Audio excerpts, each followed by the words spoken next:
Hi, welcome to Paper Labyrinths. I'm Nick. I'm Brendan. And today we're joined by Jason Grinblat, who's the co-founder and creative head at Freehold Games. Over the last 17 years, he co-created the expansive science fantasy roguelike and RPG Caves of Qud, which this year at the IGF won the Excellence at Narrative Award and is currently nominated for a Hugo Award. Hi, Jason. Hey, nice to be here. Thanks for having me. When do you win the Hugo? That's later this year, right? Yeah, wow. It'll be in August. Is when the World Con ceremony is. So yeah, I think we're gonna head up there. That's exciting. I am pleased that the Hugo is seeing a game, a literature award, seeing a game like Qud, which doesn't, I suppose on its face have like a traditional, story and text and so on, but still be recognized. That's, I think, really important and kind of warms my heart, honestly.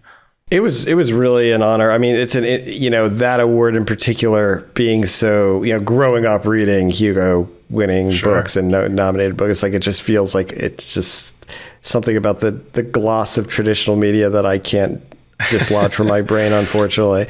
But yeah, it's cool. Yeah, exactly. It's a pretty new award. This is only the third year they've done a Best Game or Interactive Work award, and 4 to the 6 nominees this year were indies, which was pretty awesome. I feel like these awards that aren't games, like Inside Baseball Game Awards, tend to be a little broader and like recognize the bigger games, but that didn't seem to be the case this year. So that was really neat.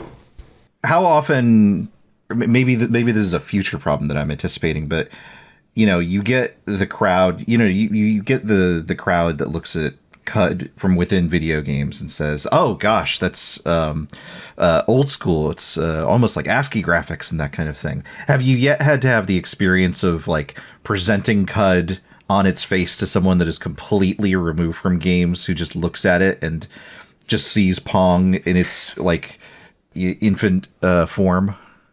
Yeah, I mean, this is kind of the experience of like trying to talk about it or show it to like my family or like complete non-game sort. And it's a shame. It's like, it is rough because it's like, I tell my aunt, like, who's, in her 70s, and I'm like, yeah, we got nominated for a Hugo Award. And then she knows that. She's recognized that. And I'm like, okay, then I want to know more about it. And I show her the game. And yeah, it's clear that it's just like not registering. It's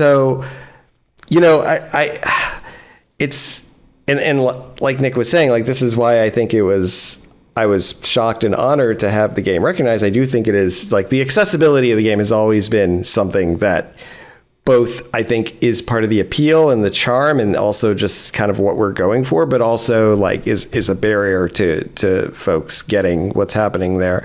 And so, yeah, I mean, that's something that's kind of just like part and parcel of what we're dealing with, I think.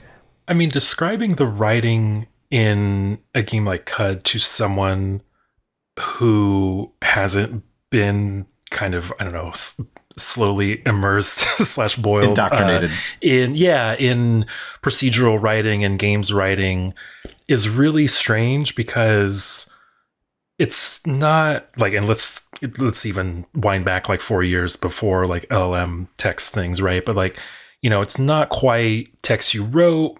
It's sort of generated, but there is text that you wrote in it. And then you've got the sultans, which is, like you've got your 5 generated sultans, and you have the static sultan, but they're both written and generated to sound identical, right? Which is really strange. And so it's a lot of playing with the form. I think that it gets, I imagine, quite difficult to talk to someone who is like, it's a book, it's a, it's a movie or whatever. I don't know. Maybe if you've read like really strange books that are really playing with the form, then it's not as hard a jump, perhaps. But I've never tried to explain to someone that does that. So yeah. Right. No, definitely. It's tricky. I mean, I think there's a couple things going on. One is that we're doing a lot of the generative stuff, which people are, like procedural generation. It's so annoying that word is so poisoned now. But a lot of the procedural generation where we have a little simulation going, and then there's some generate like dynamic text constructor that's like surfacing what's happening in that simulation. But that itself is quite stylized. But then also I think we're doing this thing, like even we do have a lot of handwritten text in the game, right? So that's sometimes a lot easier to explain to people. But the handwritten text in the game also tends to be not the type you see in games writing, right? So it's a lot of like wild Baroque descriptions, which I think go against a lot of like best practices for games writing, and like kind of understandably so. And we're trying, it's on my mind when I'm writing. So when I'm on my bullshit and writing some really fanciful description, that like this, I tend to try to put those in places that are opt-in, right, under the description of a creature that you can go and look at your own time. Because I myself, there's a flow of playing a video game, and if I'm popped up with a long text box, like I myself, as much of a reader and a writer I am, can get angry about that. And so like there's both the dynamic writing that's happening in the game that can be a little disorienting and unfamiliar, and then also just the handwritten writing in the game that could be a little disorienting and unfamiliar. And so there's a lot going on there. I've been thinking a lot on my most recent playthrough. I have not beaten it yet. I'm trapped in the depths of Bethesda Souza. I'll freeze to death forever. But I've been thinking a lot about the characters and the factions that you meet along the way and the way that they interact. And so much of that, of course, is handwritten material that you may or may not come across. And I think the game, we were talking about accessibility and how people get pulled into what can often be a Baroque or difficult to understand world. I think it's full of so many characters that both give you interesting little things to chew on and that do so in a relatively naturalistic way. Like, so many of the things that people say, you have the option to be like, I don't know what you're talking about, please tell me more. Or you can be like, I don't have time for this, I'm going to take off, goodbye. Like, it feels like a natural back and forth that you can engage with or not. And depending on who likes you or hates you and wants to kill you, and those numbers may change depending on how you play, you might wind up talking to some people that have very particular kind of perspectives on the world. I was hoping maybe you could talk a little bit about like what you do as like the author trying to pull people in to make sure that they're getting like the context that they need and that they're being inspired to like go explore more things. Yeah, I mean, I think in some ways we do, our conversation system, for instance, is very much it's relying a lot on sort of the conventions of the medium, right? It's not particularly avant-garde. It's very CRPG, right? It's dialogue trees. It's also, it's even beyond that, I feel like, it's funny because while CUD in some places is extremely verbose and Baroque and wordy, other times we're a lot terser. Like you can't, for instance, like, it's not like a Bethesda game where you can go talk to every NPC and they all have opinions about, the main quest going on. And it's a lot more of like, right. It's a little more of like kind of impressionistic in what you're being told. Like a throwaway NPC might be, well, I don't want to call any NPC throwaway because they can become quite dear to you in CUD. But most of the NPCs will have like a couple lines that they'll say, some obviously more than that. But yeah, I mean, injecting a lot of voice into that, like really, really going hard on this kind of like alienation and defamiliarizing the player through like that. That's most like we really want to like you to feel like you're in this other world, but also that world is grounded, right? Like I love to write. One of my favorite like world building tricks, which is silly to say, but like is just to like think through an observation you've had in your life, in your real life, and then just like write it in the words of one of the characters in the world, and like using the cultural references that they would. Like if I'm a Snapjaw, what is important to me, or like Kaylin, who's our other writer on CUD. There's this line that I think about all the time, which is that like she wrote this line for, what was it? It's like, if your compass takes you to the 6-day still, throw it in the well, which is just like such a beautiful little like, and you kind of have to get the CUD references for that to be meaningful, but also just I love to just, like really imagine these characters not just as sort of like an easy like portal depositories of text, not just depositories of text, not just like little like visions into some cute thing we're doing, but like you're a character, you have a culture, you've been, you know, your history and your people have been steeped in this world for forever. What can we do with that, you know, shows that? Yeah.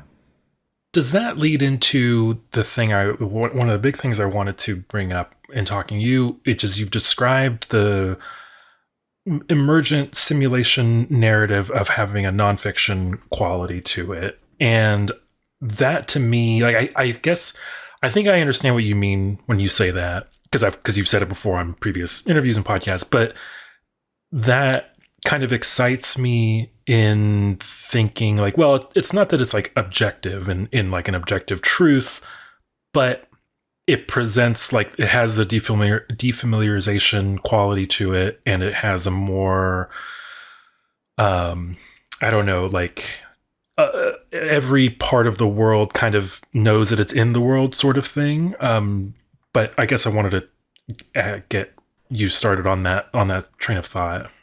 Yeah, I mean, that particular point, that's an insight that came out of a game designer and researcher, James Ryan, who was at UC Santa Cruz, and like made this observation that a lot of the rules-based narrative that emerges, like emergent narrative, what we call emergent narrative, a narrative that comes out of some rules-based system, whether that's in a tabletop or a CRPG, it has this quality where it kind of hooks into the aesthetics of nonfiction. It feels like nonfiction. When a dice roll happens that is like, you know, what's the word? When something happens in a tabletop or CRPG that is kind of unexpected or rare or like unusual, sure, right? There's an excitement to that is similar to the excitement of reading about like the collisions of real systems that produce real stories in the real world. And I think that's the kind of nugget that I hooked into, the way in which those coincidences and the ways we narrativize them feel like how we kind of digest and interpret nonfiction stories. There's something about the rule systems colliding to produce moments that then resonate in this network of meanings, you know, for that produce stories, that is different than if I was an author sitting down and writing those same beats, and you, as like in the conversation with my reader or my player, are someone who kind of are, you know, are expecting or are reading the work with the fact that it was written by an author in mind, right? There's something different. And like you're saying, it's not that it's like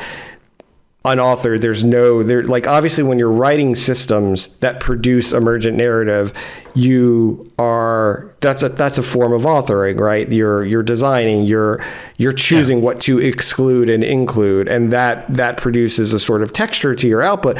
But I think within that possibility space, the fact that there is this sort of remove between the intentionality and the output creates this fun like dynamic that does feel a little like the joys of nonfiction. This really reminds me of how Cole Worley, who's designed a bunch of board games, but most relevantly Pax Pamir and John Company, which are about, and Infamous Traffic, which are about British Empire in the 18th and 19th centuries, that he views those games as historical fiction, right? They're not, it's not historical research, because it's, obviously that there are primary sources of the things that actually happened, but it is kind of a what if scenario in some degree, but it is fiction in that, like, his thumb is on the scale of what could happen, right? It's not this like purely like just totally random inputs and outputs.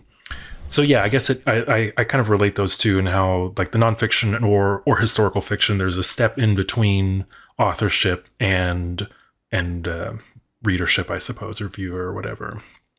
Yeah, and I think it's why that, if I'm just, if you're reading some true crime or something, or some like historical nonfiction, and, something happens, a battle pivots on like, the weather on one day. That's exciting in a way that, like in Dwarf Fortress, if something happens with the weather or like the generator produces some weird confluence that then drives the behavior, like it makes for a story, right? In a way that, like, if an author just wrote, feels contrived if an author does. Yeah, I mean, and it is literally contrived, right? That's the whole idea. Yeah, Not that and like that feels because it is it. Yeah, and that is it's like, obviously there's beautiful writing and like experiences you have from contrived like fiction as well, but I just think there's a particular texture to the non-contrived stuff, and it was really helpful to me in my design practice to kind of think through that as a type of nonfiction, even though, again, that's like there's a big asterisk next to that. There's an element to the descriptions, whether it's about the histories of the sultans or items and stuff like that, or even some of the graffiti that you can find, where that is similar to that sort of documentarian reporting that assumes a certain degree of context for the reader, where, you'll get a description of a sultan saying, like, because of an edict against looking at the stars, so-and-so went to war or something like that, which it does not pause to explain why there would have been an edict against the stars. It just assumes that you have other access to other things that will give you that reading. And I really, really appreciate the degree of, like, trust in the reader or the player, however you want to contextualize it, to be like, oh, okay, these are things that exist within the world, and maybe I'll learn about them, but there's every chance that I won't, because either those sources are lost or they're just not pertinent to what I'm doing. Yeah, I love. Okay, yeah, thanks for recognizing that. I think that this is kind of similar to this thought I've had about just this really powerful aspect of video games as a storytelling medium, which is that you have these interfaces which are kind of naturalized that players don't necessarily ask questions about. So an example I use for this is, we have a reputation screen. It's just one of your character screens, right? You have a character sheet. You can tab through different screens. One of them is your reputation with every faction in the game. And the factions are, we do a lot of play with like animal people. So there's the factions are like baboons, frogs, but then you'll have a faction like newly sentient beings. And you can get, you can, it's quite a rhetorical move to just add that as a faction, right? And to do it in the language of the faction where we're not commenting on it. Like, there's no winking as to say, like, this is a weird thing, because it's just appearing in this list, which you have no reason to, like, doubt, right? You're not going into that. It's treated with the exact same level of seriousness and importance as baboons. Exactly. It's just put in this format that, like, there's no reason to question. There's no reason to think that I'm doing a move as an author, and yet, as an author, you can do a lot of powerful world building through that kind of like toneless tone, right? I thought you were going to go with the rhetorical move of the screen itself perfectly displaying down to a number your favor with a faction, right? As if that is something in real life that you could know, right? You have a broad idea of people that like you or don't like you, but that interface is a kind of interesting rhetorical move, because you go to a mayor somewhere and you do the water ritual, and then as if through pure instant, etheric transmission, everyone else in the world goes, well, that fucking guy shared water with him, and we hate him because he insulted our, silks once. Which I think is very funny, and I think is something that I think players kind of pick up on. I mean, players pick up on it because it's just funny. Like it is a moment you tell a joke in, but even across games, you pick up on those little incongruities of like, well, hold on, like how that's funny because it doesn't make sense. But the game is like, well, that does make sense because they're going to attack you now, and you better be ready for that because this has a serious consequence. It's not just like a punchline, basically, right? Yeah. See, I sorry, just to interject. I took it as making sense, but it was an interesting kind of disconnect between what the player knows and what your player character knows. Like I mentioned before, like your character can perfectly walk up to a friend and say, hey, what's going on? Oh, I don't know about the thing. I'm going to ask you about that. But your character does know about the people that live in Cud, right? And so they have this like at least this is the way I've rationalized it as a player. I could be completely wrong, but like this idea that like, you're mad because the mechanists really don't like you, right? Now, specifically, they really don't like me. But like having this understand that like I just crushed this Snapjaw's head in, and so dogs across the world are more pleased with me is just a thing that I know instinctually as an adventurer within the land of Cud. Does so much to inform like what kind of a person you are and how you're traveling throughout the world and how you see yourself situated in that world, like in the breadth of experience and knowledge that you have in there. That's kind of how I took it. Now, Jason, you tell us which one of us is right. Well, exactly. No, I mean, I think it's interesting. It's all about telling people who's right and who's wrong. That's right. Yeah, a lot of people don't find that page in the manual where we just have we have all the answers to what's right. No, that type of abstraction it's really funny, right? Because I think this happens particularly like, obviously, whenever you're making a video game that's setting up a story world, right? You're doing so much compression and omission to give the sort of holographic impression of a world where what you're actually modeling is vastly simpler, but also accentuated in certain ways. You're making choices about what to model and what to omit. And yeah, that's an abstraction where we're like, okay, you're gonna change your reputation. Every dog in the world is gonna know that instantaneously. Sometimes people like really go deep into trying to sometimes that creates problems for people, and it's the type of when I notice sometimes when there's an abstraction or a modeling gap, players will try to really diegetically explain that, and I think that can be fun, but you could also kind of get tripped up in that, versus accepting that I'm always someone who is saying I'm designing the game in part knowing that you're sitting down to it and knowing you're playing a computer game. And I think we're really good at handling the sort of incongruities between the story world, the fiction that the story world is trying to set up, and the sort of fact that we're at this level of remove and interfacing between those two. I gave this talk about bugs, the fact that we love bugs from system-driven games and why they're so appealing. I think part of it is this kind of fact that we're keying between the story world of the fiction and then back into the layer where we're playing a game, and that itself, there's something joyful in that. We don't have to ignore it, right? And so I think, yeah, in this case, it's, you can come to it and say it is weird that the dog across the world knows. You can go along this path of, well, they're telepathically getting this information, or you could kind of ignore that and be it's an abstraction that's happening. Maybe there's some fun interpretation I could have around that. But also I think it creates this interesting feel of what factions and the importance of factions in Cud, and how they just kind of feel like currents that are flowing, right? You're caught up in the dog current because you're favorable with dogs, and in some sense the factions themselves are kind of the characters, right? There's you'll meet individual dogs. They're kind of little blips on this waveform of dogs as the character, right? Dogs has the personality, and when you're losing or gaining rep with them, that's kind of that's where the movement is. And then the fact that individual dogs all kind of know about that, I think gives this sort of cohesive dogness to dogs in the world. That kind of works well. And again, whenever I talk about Cud design and development, I always kind of give a caveat that because we made this game over so long, and starting in our early 20s when we were terrible designers and didn't know what we were doing and just importing mechanics we saw from other games that we liked, even if it didn't really make sense. A lot of this stuff is accident, historical accident, or these weird confluences that over time we were I think we're starting to see what is working about this, so we can now start to lean into it. But I think having some people who just kind of encounter the game in 2024 for the first time, I think sometimes give us maybe too much credit for oh wow, they did this.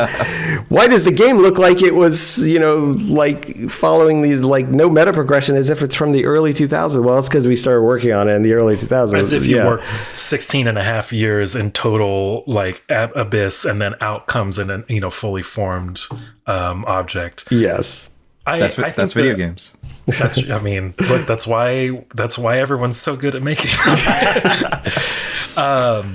The two things about the reputation thing. I only literally, while you were saying that, just clocked that it's this exact same abstraction rhetorical move as the person will remember that line from the Telltale games, which is very funny, because I imagining while you were saying that dogs will remember this as a much more powerful, even in that toneless voice that you take for the flavor text is still it's probably even funnier than dogs minus 50 or plus 100 or whatever. I'm a lapsed Catholic, and so I've already lost out on the idea that me behaving a certain way will affect some sort of omnipresent, omniscient watcher. Scales of the universe. Yeah. if I knew that my behavior was being judged by every dog in the world at all times, I'd be a very different man. That's true. The other thing is that the gap in the abstraction that you see people struggle with, I wonder, is it because it's a digital system that is presenting this to them? Because, this kind of thing happens in a tabletop game all the time of like, well, I'm going to kill the last bandit in this, in this party. And your DM goes, well, this bandit is favored by such and such lord at the castle. That is the same kind of like transmission of information that like in a perfect system, the DM would just note it and they wouldn't tell you anything or whatever, right? If they're being this like faux realism type of thing. But you do get told that. But that to me doesn't strike me as like quite as big of jump in abstraction, because it feels more like that's something your character would know. But it's also, I think, to a certain degree, like, well, you might never go to that lord, or if you do, the DM might forget about that happening, and then it kind of doesn't matter. Like there's a lot more fuzziness in the potential, where I think people, when interacting with a digital game, kind of assume that there is like this infinite complexity, that you've put 17 years of work into this, so surely it must be accounting for every drop of rain kind of thing, when it's about the same level, I think, of saying, oh, you're doing this, there's going to be a consequence, and then we'll just keep playing, Yeah, I think, okay, it's interesting, because I think it kind of works both ways. Like, I think having the opacity of just the artifact of the computer game that you can't commune with like you can a GM, right? Like both right can give this aura, like you're saying, of like, I do think like the aura or like the sort of expectations around a game like, say, Caves of Cud, or like, the games for like Dwarf Fortress or something, where like it is known as the game that has been like, Dwarf Fortress is known as the most complicated video game. It's known as the game that the Addams brothers have spent over 20 years working on. And so there's like, it can thus become sort of like a totem for like anything, anything could be happening in the systems of this game, like far more complex than maybe even is truly happening. And I can kind of like engage with the game in that terms. But then also I think what also happens is that there's an expectation of like, I think the example you gave, if you were treating with dogs in the Caves of Cud TTRPG, and then like you went to you instantly teleported across the world, and the dogs there knew that you were no longer like, that would feel bad in a way that the expectations of a tabletop session have set up, because you have a GM mediator who's able to kind of smooth out those. You can negotiate your way out of going like, well, hang on, they couldn't know that. They couldn't know that. Sure, that's true. And then a GM is able to be like, okay, they don't know that, so you're, until they get word of that, you're okay.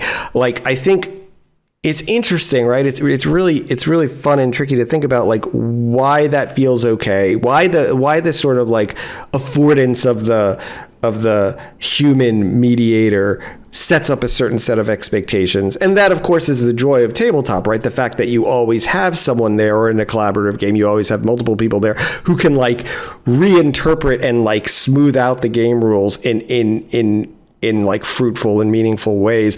But I also think that's the joy of a computer game that can't do that, right? Like when you get some really stark, like that was what my talk about bugs is about. Like sometimes we'll have a bug in Caves of Cud, like, or like a weird edge case, like Warden Irame killing the entire town of Jopa when you first spawn in, that like is from like design practices is like bad, right? It's like, oh, I have to restart the game now. We get all these posts. Have your first quest giver murder everyone in the starting town. And yet, I love it. Like, this is literally a big debate we had, or not even a debate, but like discussion we had on the team where we had the fix. Like, it was like commented out, the thing that would just make it so that when you spawn into the game for the first time, you didn't just have your quest giver murdered.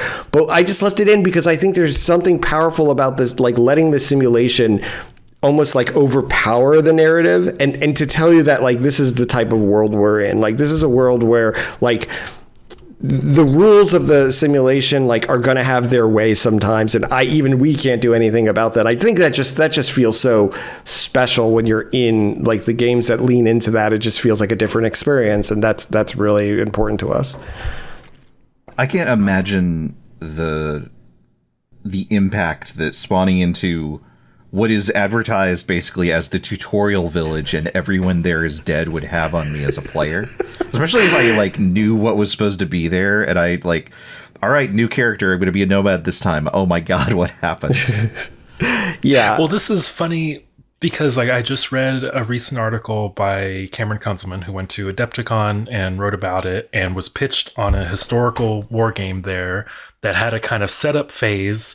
But to kind of make a long story short, the setup phase could position your squad out of cover and then you would just die in like the first turn of the game, thus like invalidating the whole point of the game, which is kind of like the, you know, and like this, obviously this person playing the game thought that was fantastic. And I kind of agree. I think it's funny, assuming, you know, you can kind of reset up and maybe, you know, continue to spend your time wisely, but that has that similar kind of like, well, this nonfiction simulation produced this outcome, and who are we to say that's not the right kind of story that this system is going to tell? That's the thing you're doing, so you got to lean into it. And obviously, like you you take this approach with extreme care, right? Like this is a type of design move you can make, but like be very aware of what you're doing because there's obviously a big cost to it, right? And I think only like if you're fitting it into a larger picture and a larger kind of vision for whatever your project is, that is like for us it worked, but why it worked, I think it probably didn't work for a long time, and then we worked on the game for long enough that it did. Like I think it very much is grounded in this sort of material conditions of the development of your game and not necessarily. Do you know how long? Yeah, good. Do you know how long you had that bit of code commented out for the warden? Oh, I mean, we at some point. So it's always been like that since we had the reputation system in the game, which is around 2015. Okay. At some point, we put the code in to fix it, but never actually made it live. So that's been in there like that for 5 years, probably, or something like that. Yeah. So in a sense, it was a 5-year decision that you're making the rest of the game around, and I think that's probably something I would say is a pretty important factor of like you're not, you know, I think that decision it sounds like a small thing, but once you make the rest of you continue making the rest of the game and you consider thinking about it and the audience is coming to it and kind of accepting for what it is. And you did, I think in the recent 1.0 tutorial have like a special flag that if that does happen, a specific window comes up and says, hey, we're really sorry you rolled a 1 on this 1D100, but look, this is what happened. Anyway, so like you even catch it a little bit there, but that kind of recontextualization for everyone, you know, designers and players, I think is really important, you know, and is also something you talk about pretty openly as well. So I feel like that's part of the mythos of the simulation of CUD is that like, oh, did you know that, you know, et cetera, can happen. Which is, I can think, go ahead. No, finish what you were going to say and then I'll say. Oh, I was going to say, I think all those elements come together to make it, make the medicine go down easier, so to speak. Yeah, I think context is so important there, and to plus one what you were saying about the historical game that Cameron was playing, where you could roll up a scenario, and if the scenario came out just so, then it would basically make the game that you were about to play an absolute slaughter.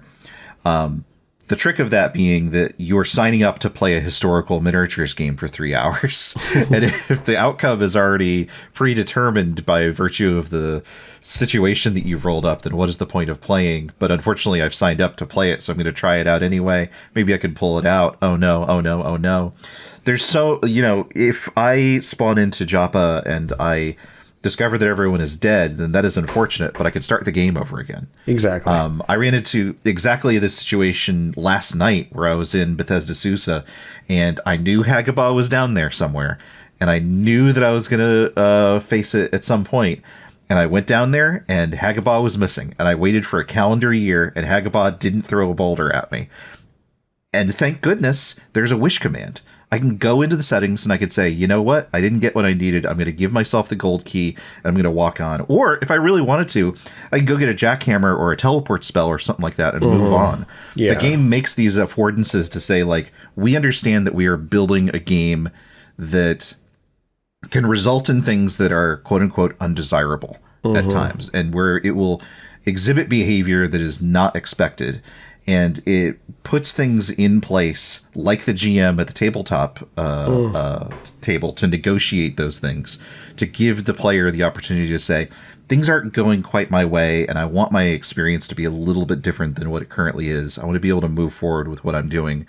Can you help me out? And it gives you a lot to help you out with that. Yeah, I mean, like, we try to... we assume the game will be very breakable and will be broken at times, and we try to give you like in that example, like, you just need to get past that door, and like you can do it with the gold key that Hagabah drops, or you can dig past the door, or you could phase past it, or teleport, or you can, there's various ways to or I could leave. You could just leave, just walk out. I am really curious. Just do the rest of the game. I'm so curious about what happened. Hagabah not spawning is something I've never heard. Like, it makes me really think, like, well, were you? But you fought the other trolls.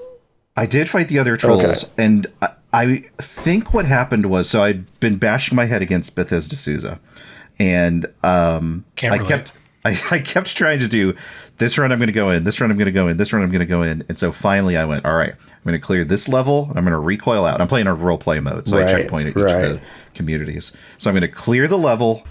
And I'm going to go back, save my game, clear the next level, go back, save my game. And I believe what happened is I beat the second troll, and I moved into the third level where Hagabah is. And I opened the door, and I went, oh, wait a minute, I need to leave. And then I recoiled out, and I saved my game. So there's a chance Hagabah spawned and then left the room.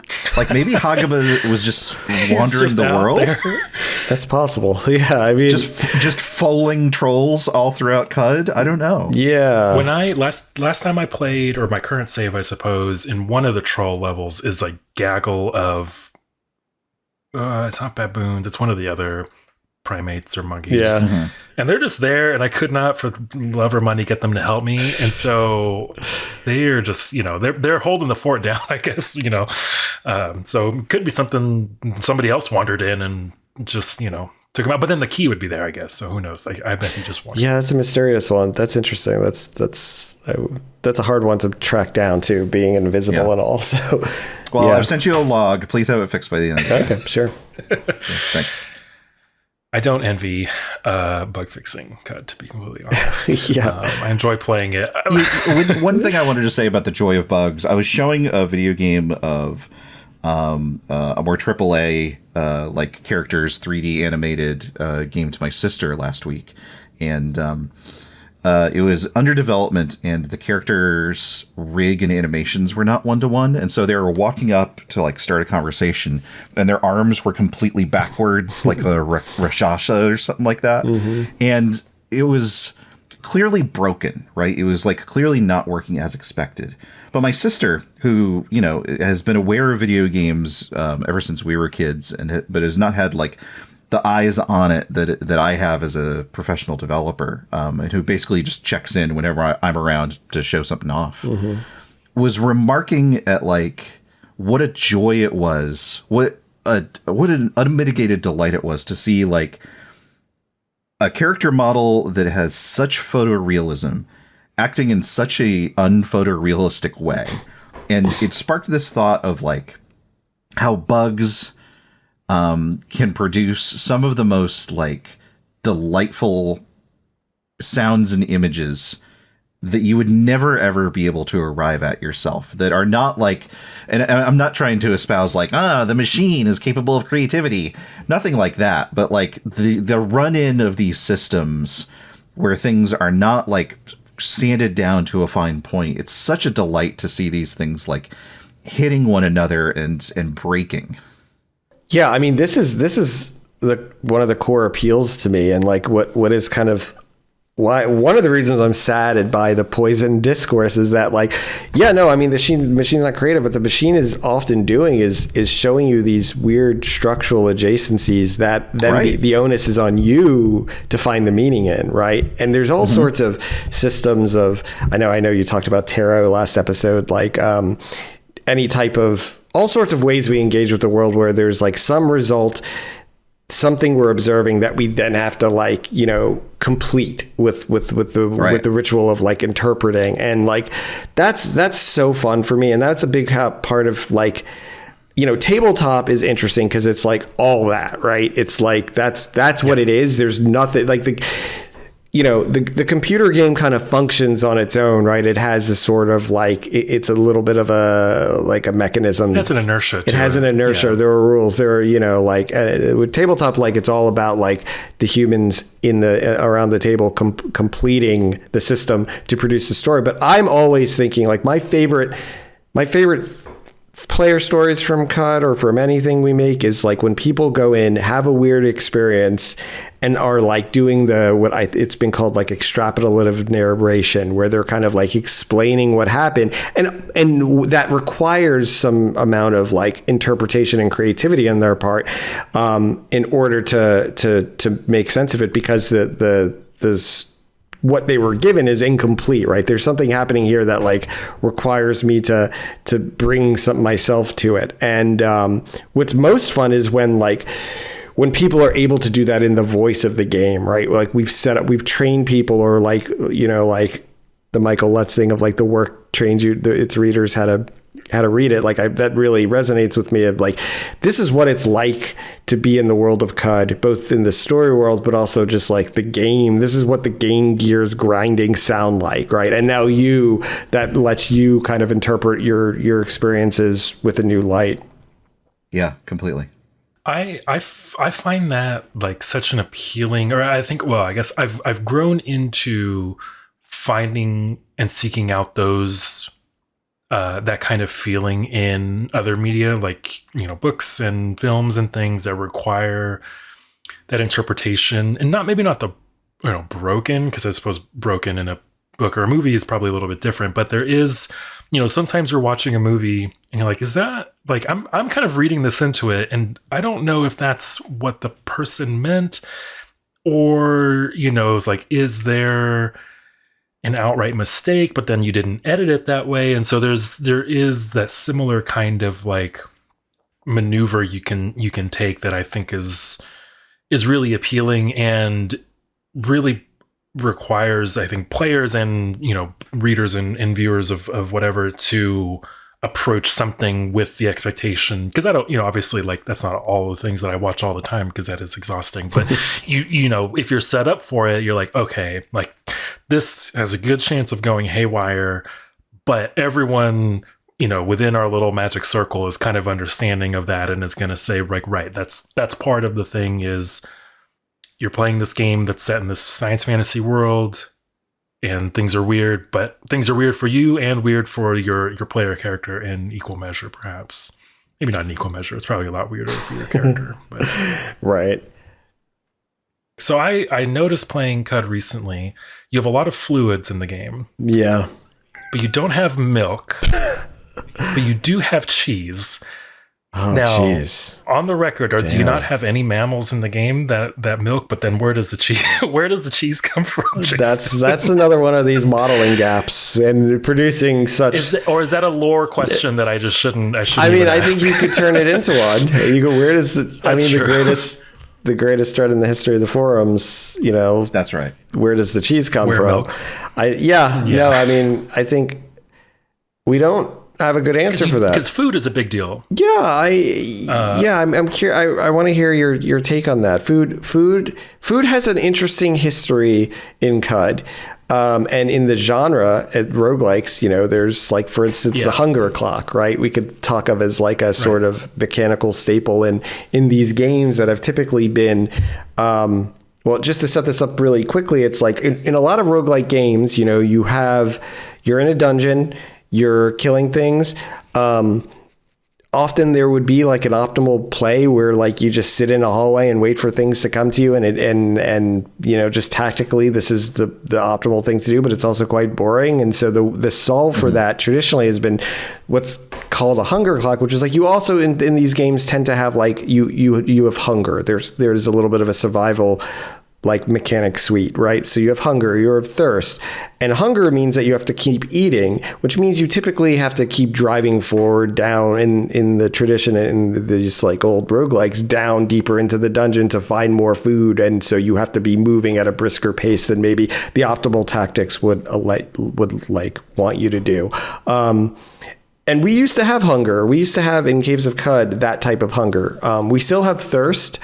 Thirst is interesting because water is also the currency. So you're drinking your currency and you're carrying your money on your back and whatnot.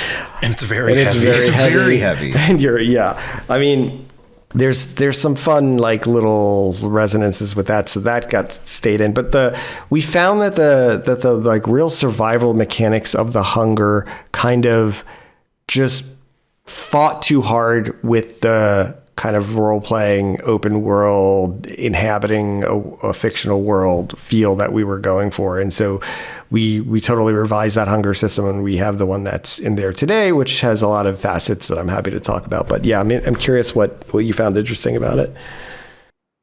I was really, really struck by how food informs the culture of the world in CUD, where everywhere that I go, I should say mostly settlements, but also places like ruins and stuff like that where I might discover things, or places where if I find like a snapjaw encampment or something like that. But certainly settlements have such a clear identity to them, and part of that is the architecture, and part of that is the personality of the people that are there, and part of that is what they find important, whether they worship an ape god or they're living near fungi or whatever.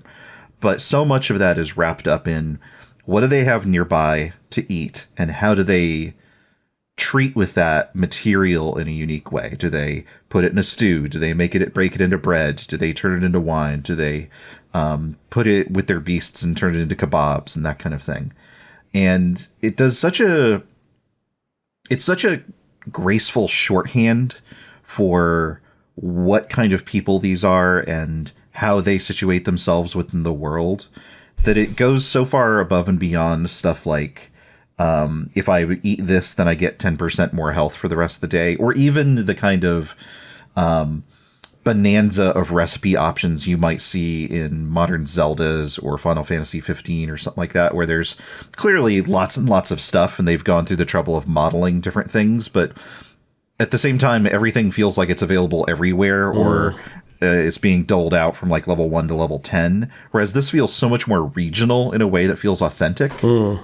It felt really considered in a way that I was impressed with.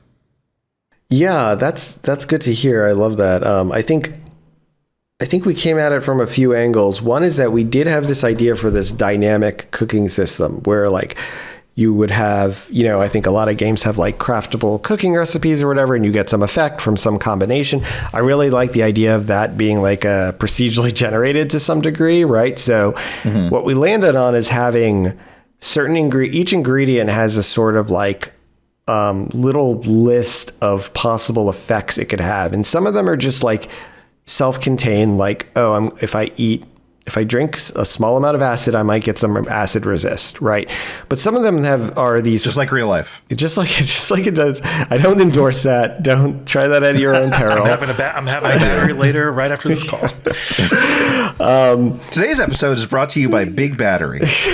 Oh, Nick's having a big glass of battery right now. Nick's collapsed on the ground. I'm coughing a lot. That's right. Yeah. I'm sorry. No, Jason, go ahead. I mean, drinking drinking batteries is live and drink. Is a time honored cut tradition. Live and drink. Open parentheses. Batteries. Close And parentheses. the live might be a little, a little sketchy there, depending. It's not drink and live. That's for sure. Exactly.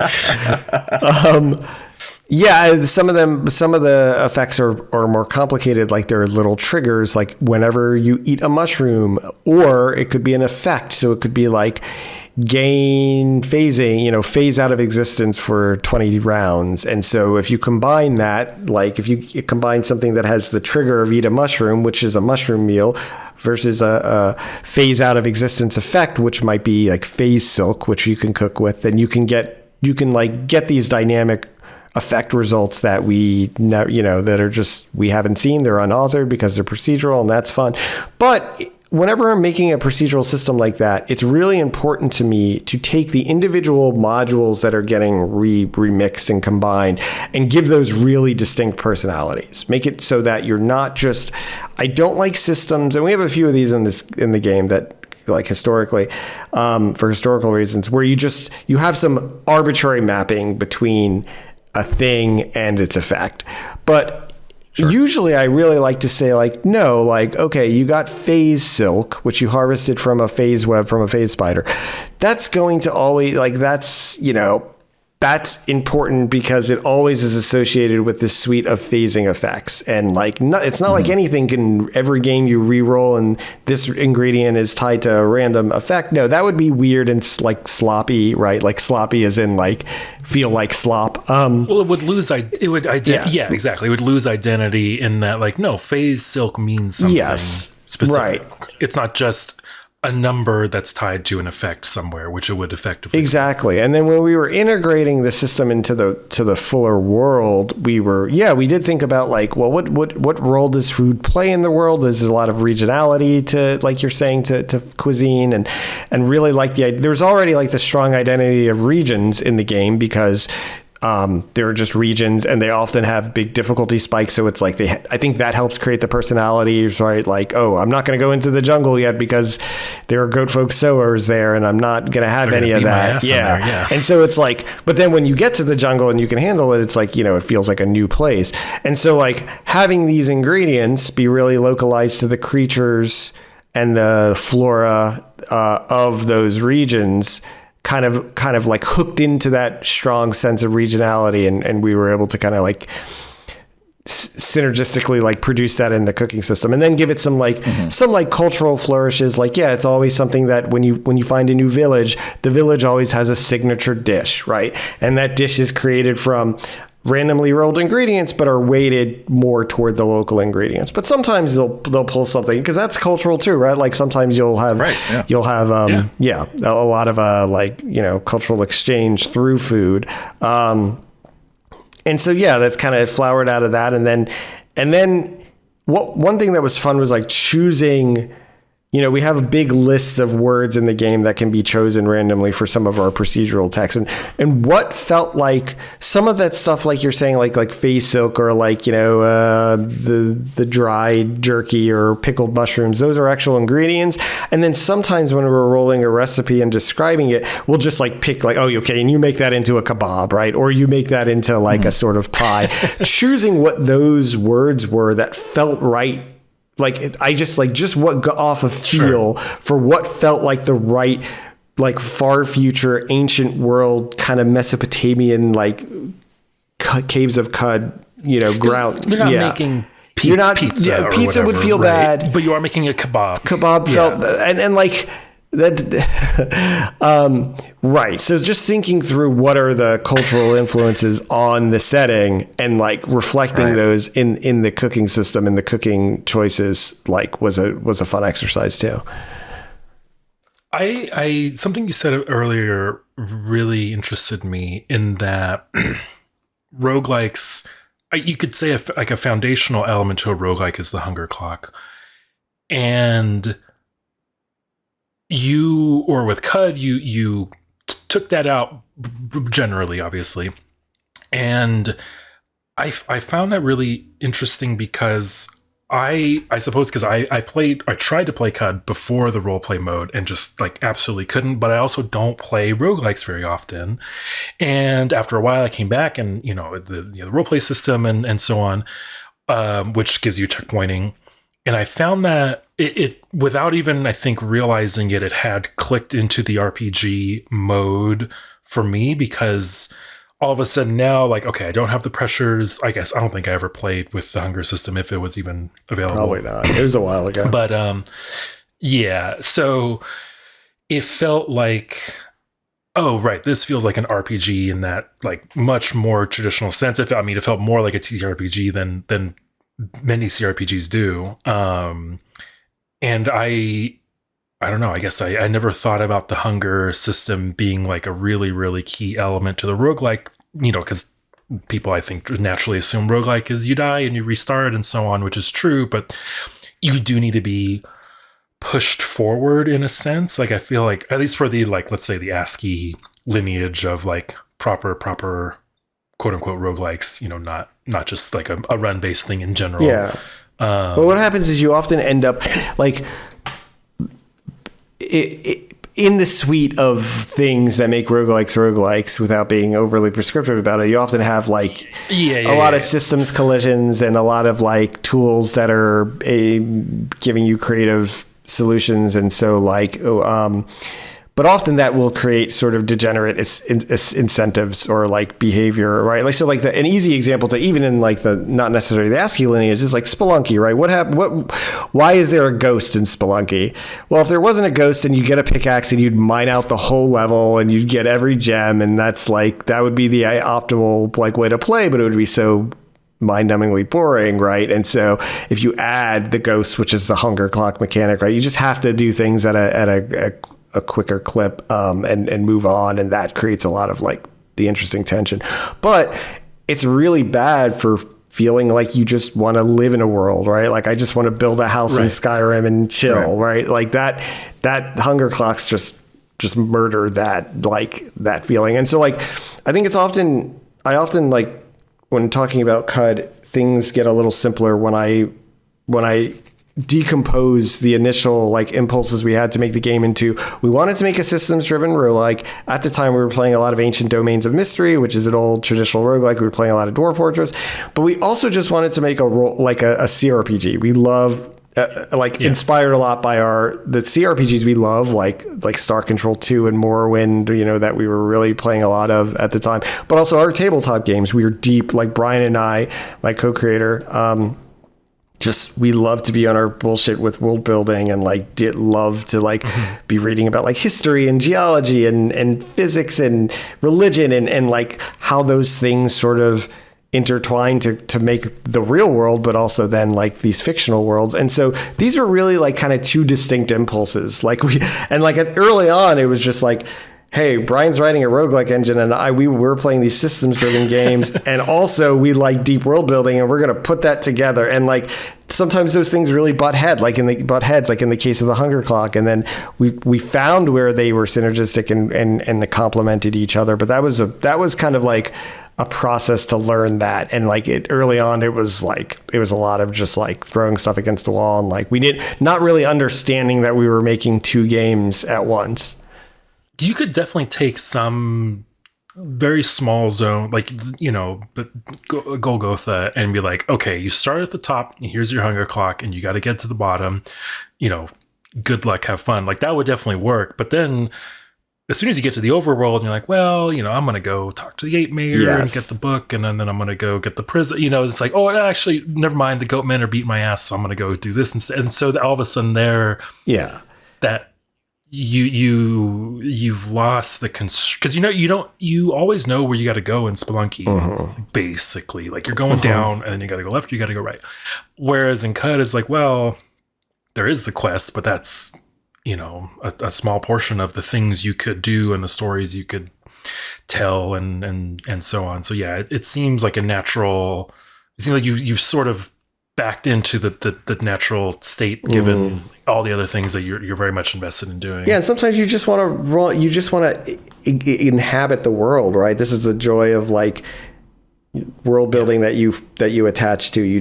I just want to be there. I want to maybe build a little house there. I want to just like walk around the village thinking I'm really there. And, I think so often what games are giving us narratively, or like what narrative games are giving us, is a sort of like being able to having ways to fidget in the world that just lets us sort of ambiently like process the story world. Process is not even a good word. Just like vibe with this, with the world, right? Like, and that there's something about the fidgeting that can come from just walking around, or maybe doing some like, bump attack combat in cut, or other types of, whatever you're doing, that just like puts you in a different, like you're looking this way, but the thing's happening back here. And that's actually somewhat hard narrative orientation to achieve in a movie where you're just like head on, really, in some respect, or in a book where you're just like sort of serially working through it. Like,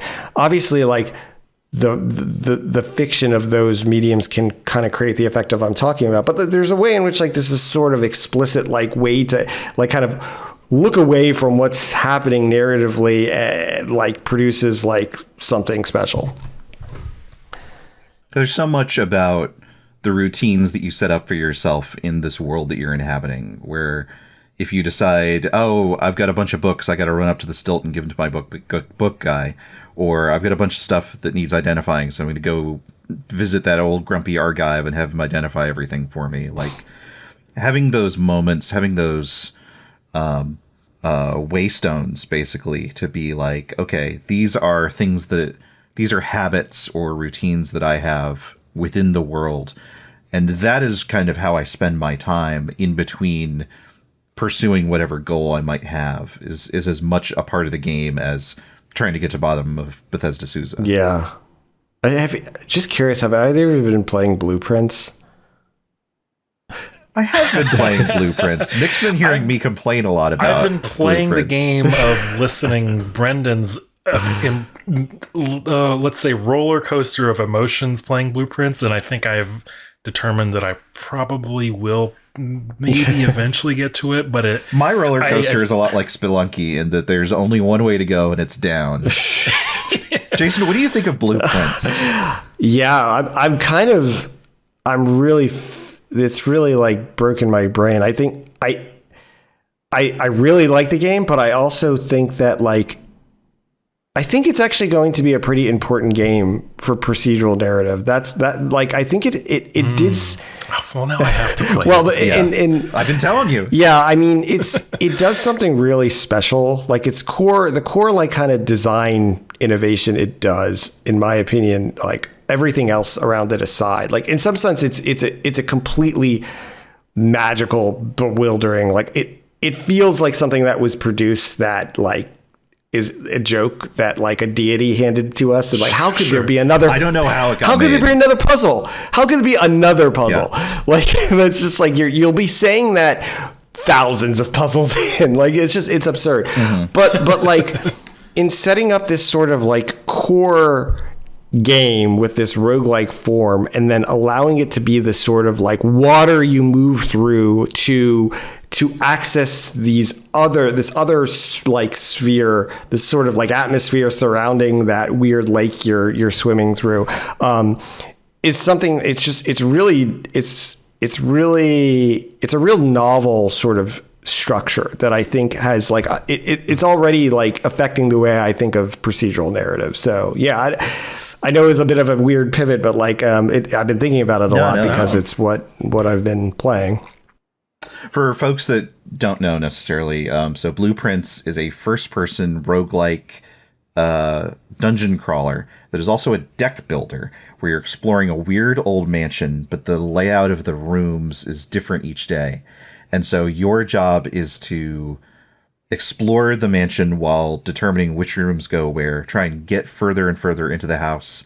And then there are puzzles big and small, some of them within a run, some of them that take place across many runs, some of which tie into the plot of the overall mystery of the game that involves you inheriting this house from your great uncle, that take place as you continue to try and plumb this mansion for its mysteries.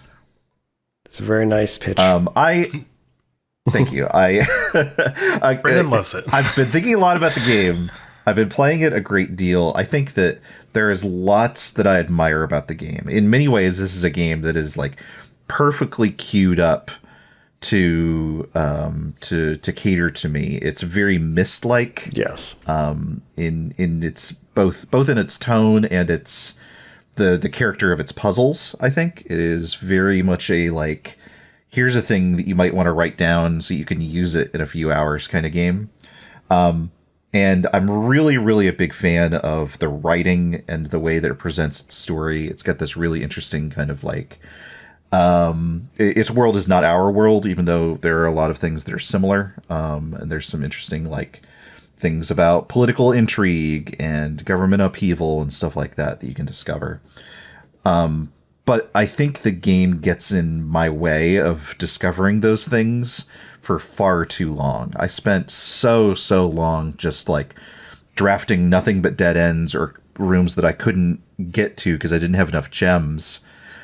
And so much resentment has built up in me between then and now. Now that I finally have like the freedom of movement to like really move through the thing, that I feel like was not spent mastering systems, but rather like just putting in the required number of hours that I feel like the game required of me. That I really like. There's a very, very, very good procedural narrative game here. And I think that it is obfuscated by like, one, the way that no one talked about the fact that it was a roguelike deck builder in the build up to the release of the game, and two, the amount of time and the way that it requires you to engage with the core mechanics so often. Yeah, I think this is an interesting thing about the discourse around this game is that it I think we talk sometimes about games not respecting your time. I feel like that is whether a game respects your time or not. That's something that's kind of like a phrase that has emerged, I think, recently about, or maybe not even so recently, about like how to one angle of analysis on games, right? And I think it kind of it's a little too reductive to get at what is happening with something like Blueprints. And also I think maybe something like Cut as well, right? Because I think you could level a lot of the same criticism at us, and I think it's right in a lot of ways, right? I think to get to a lot of the juicy stuff in Cut, or like what is juicy to you, to like particularly the narrative stuff, we make you do a lot of work and spend a lot of time to do it, right? And it's not even that like, it's not like I'm sitting there being like, it's going to take you 200 hours to get to this, and that gives me great joy. I think it's more it's more kind of just built in to the structure of like, we have this thing that's happening here. This, like in the case of Blueprints, the drafting game where you're drafting these rooms, you're playing the roguelike deck builder core game. And then that is sort of like the substrate that you're starting to experience some of this other stuff. I think it just produces, on the one hand, it produces these phenomenal moments, and like this, just like the way you approach that game where you have all these hanging threads and you kind of have to like improvisationally decide what you're going to pursue, in part based on what's happening in the local drafting game, the run of your local game. Yeah. That's so cool.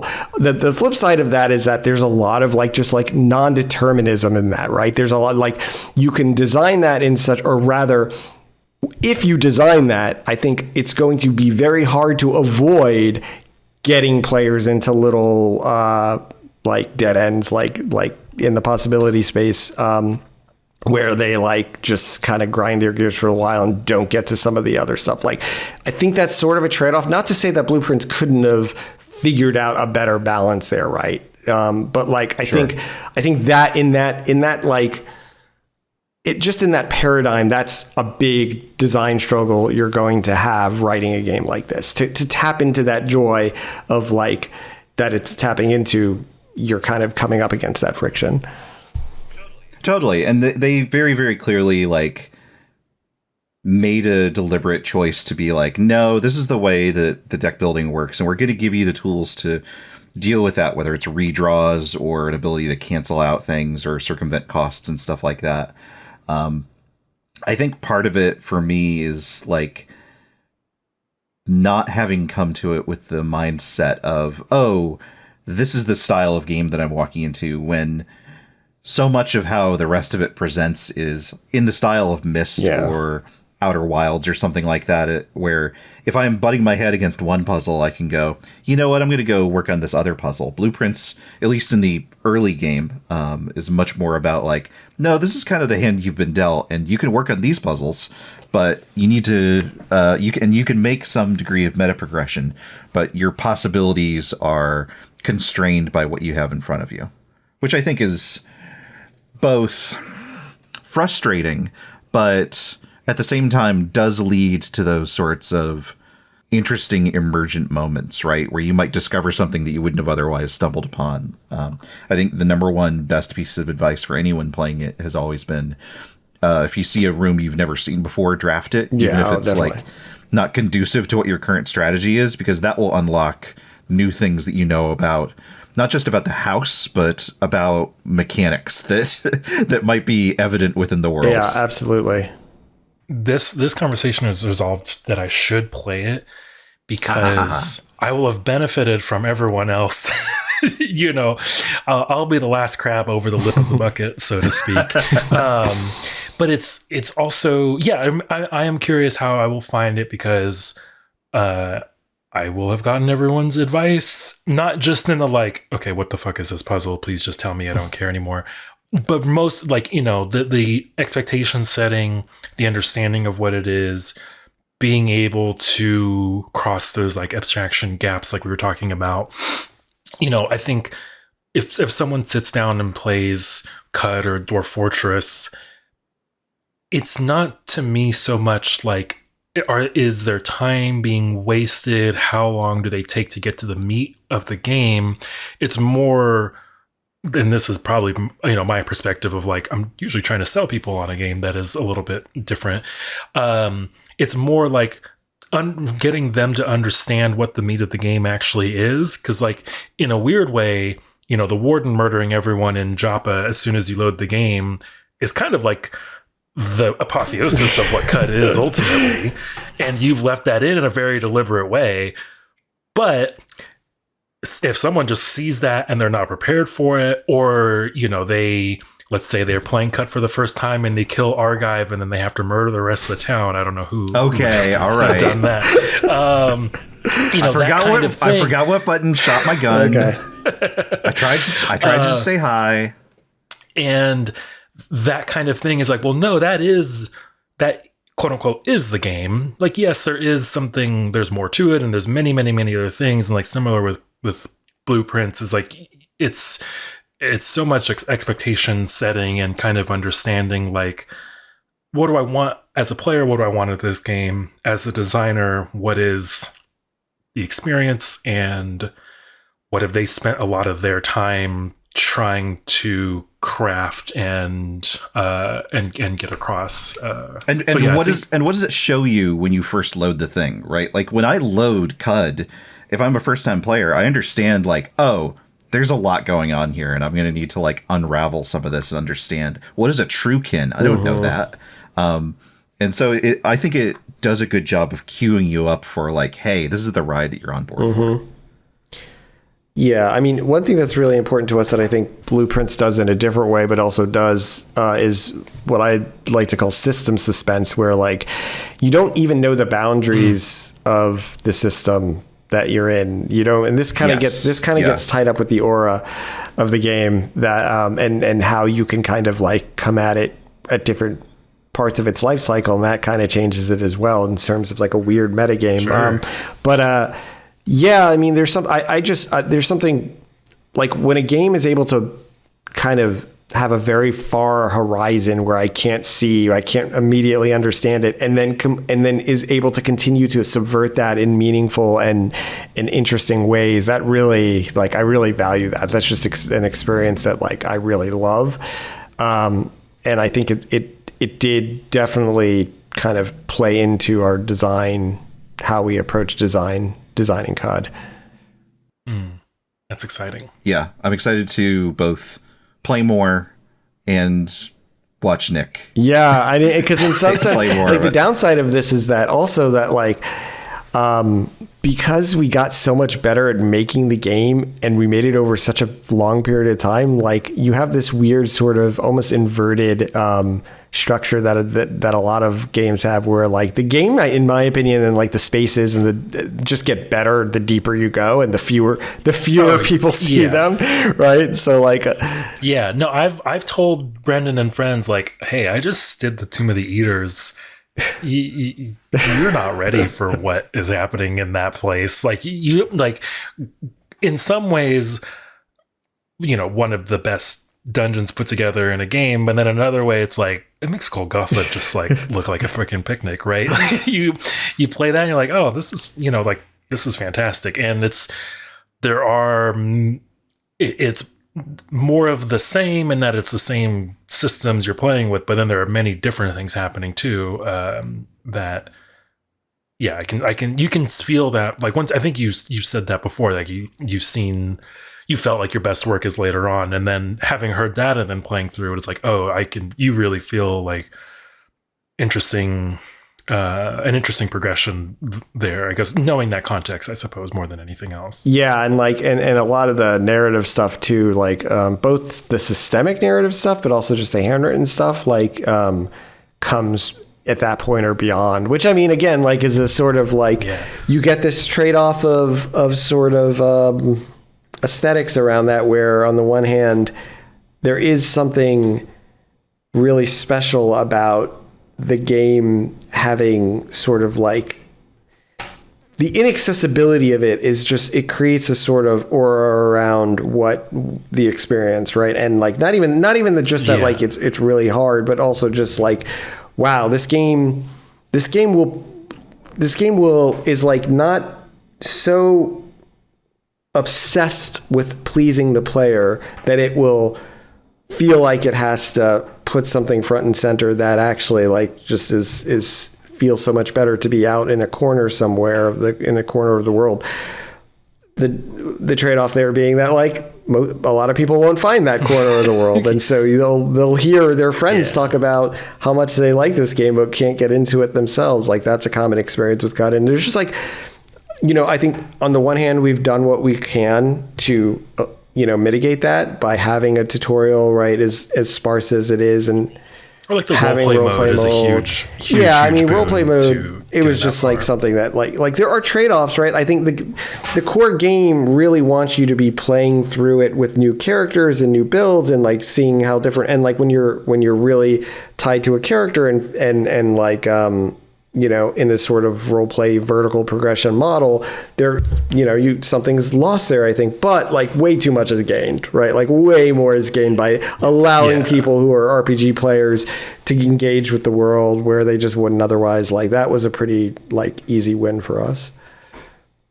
It can be hard to tell when you're on a role play character that has maybe maxed out its capability, and you should re-rack and go, okay, I've learned a lot.